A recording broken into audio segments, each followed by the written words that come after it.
I just realized that my video didn't take, and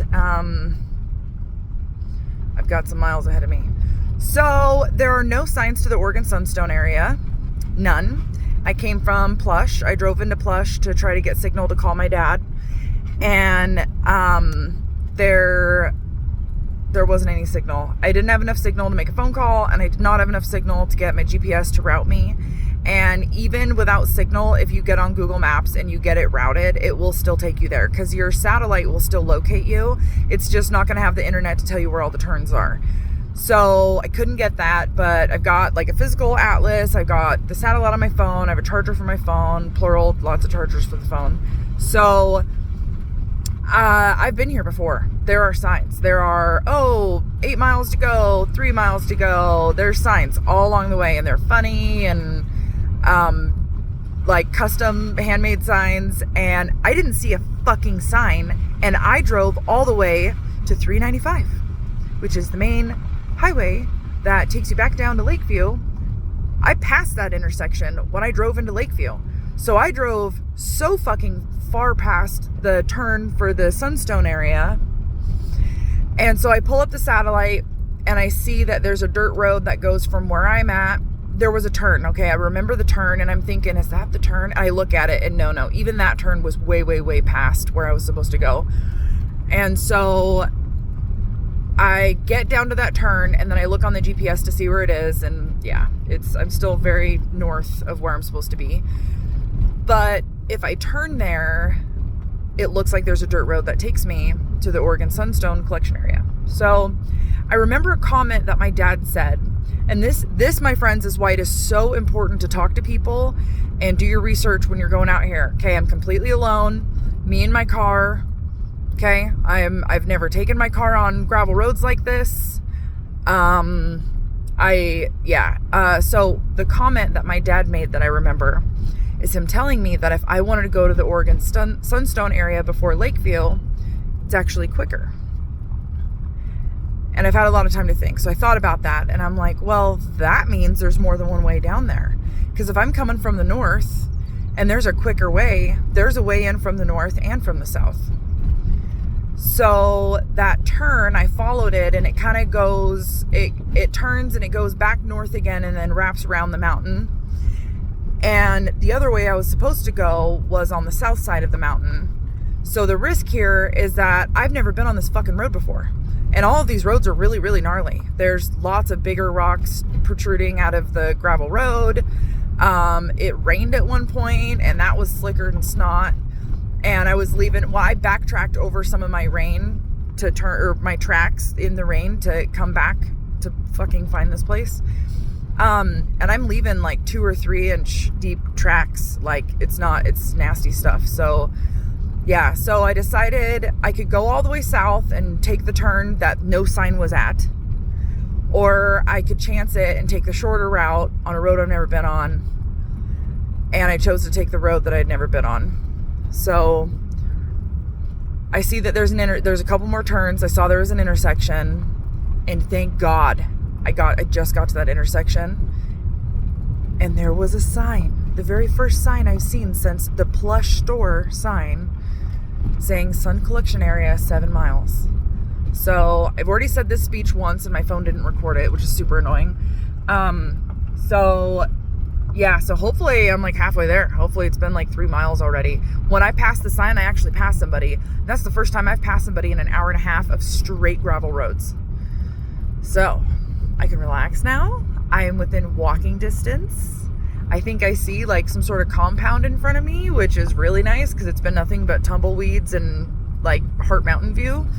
So I'm like, my gratitude that I found my way, you know. It's hard to be out here alone. You start counting like, I've got 5 gallons of water. So if I drink 1 gallon a day and I can live for 3 days without any water, someone just needs to drive past me in the next week. You can't think like that, right? You gotta keep your head on and go, nah, I got this. And I do. Yep, it's getting closer. All right, guys, this is fun. I will show you around when we get there.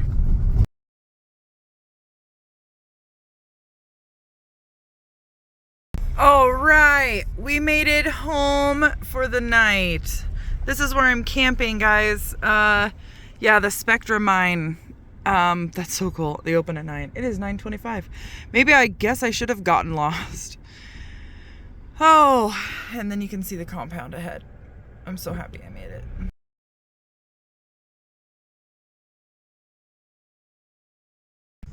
All right, guys, we're gonna grab our bedding. Some of the bedding. I'm gonna show you this. They have 3 cabins. They are totally free to stay in. Cabin number 3 still has a barbecue and some briquettes by it.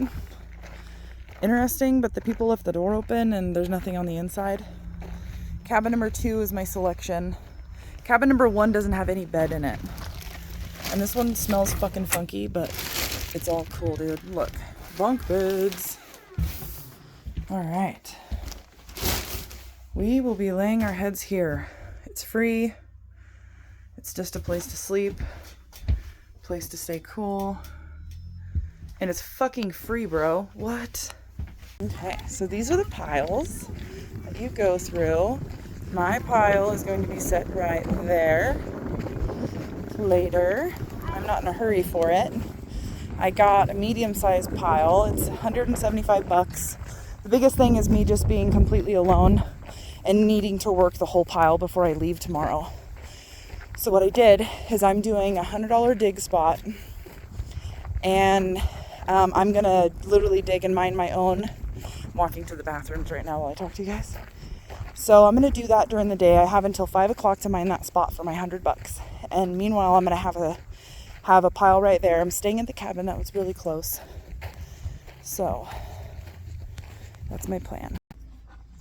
Okay, it's lunchtime. I've only mined for about an hour and a half, like actually digging my own hole and mining it. And I have found some of the biggest stones I think I've ever found here. But it is lunchtime, so we're going to do Nikki Dalvental's infamous bag salad. I got Parmesan cheese, croutons, Caesar salad dressing, some chicken, lettuce, pepper. Oh yeah. I forgot the carrots at the store. I meant to have more vegetables in here, but I'm honestly not hungry. But I know that I need to eat something. And lettuce is really hydrating. And with the cheese and meat in here, protein. So.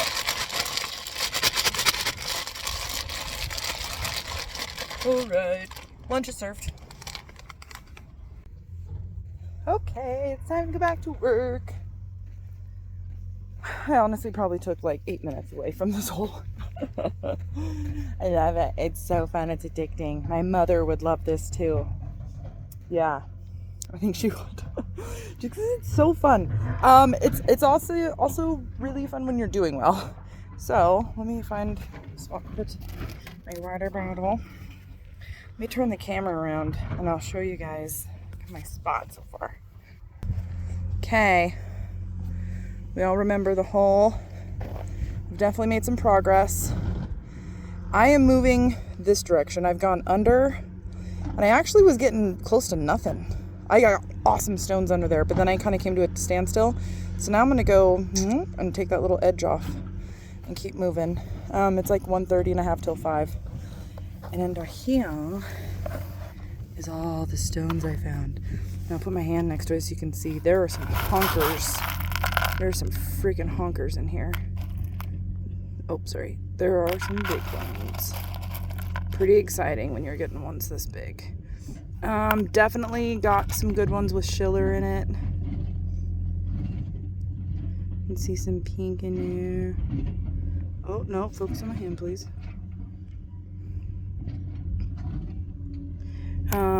Yeah. Not sure if any of those are twinkling at you. That's a pretty good getaway for a friggin' hour and a half. That's amazing. So, yeah. Gonna keep working at it. Yep, I have until 5. We'll see. We're not quite to that first lip. We'll see where we're at. It's just so cool that I'm finding really big ones. All right, my first little scorpion. All right, pissed him off. I'm sure of it. Come on out, little scorpion. Oh, he's trying to get me.